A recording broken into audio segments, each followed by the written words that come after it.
It's time for another movie title challenge. Ooh, my beard is getting fluffy. This is about 1 month. I think I'm going to keep it till probably the end of November and then go nice, fresh, clean shaven again. All right, let's choose between two movie titles: The Hills of Mars and Shooting the Last Reel. Which one of those do you like the best?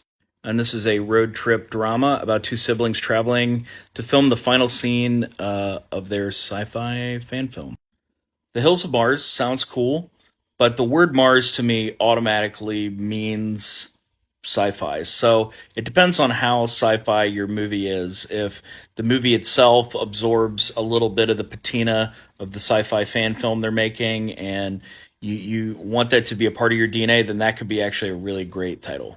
Sidebar, I think one of the reasons the movie John Carter underperformed is because they dropped Of Mars from the title. I think John Carter of Mars would have really pulled in the right audience and felt like a big movie. And when they dropped that and people just saw John Carter as a movie that was playing, they thought it was like, a Denzel Washington, awards bait movie or something.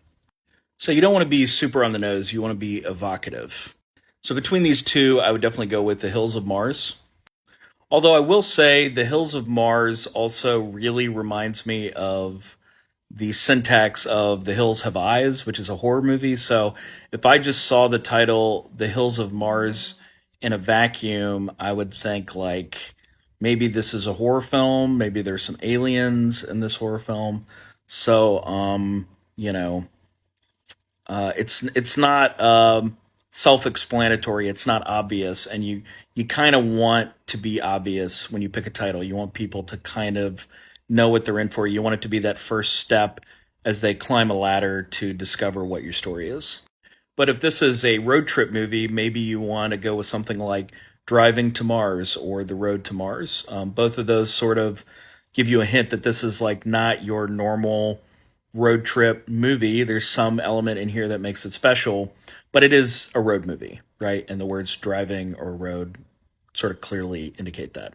You also have that sort of obvious irony where everybody knows there is no real road to Mars. You can't drive there. And driving to Mars is obviously impossible. So there's a little bit of intrigue about why would you call it that. As opposed to something like Flying to Mars, that sounds like a very obvious sci-fi type of title, right? Because you do fly to Mars. Is this literally about flying to Mars? Whereas if you call it Driving to Mars or The Road to Mars, I know you can't actually drive there. So, hope this helps.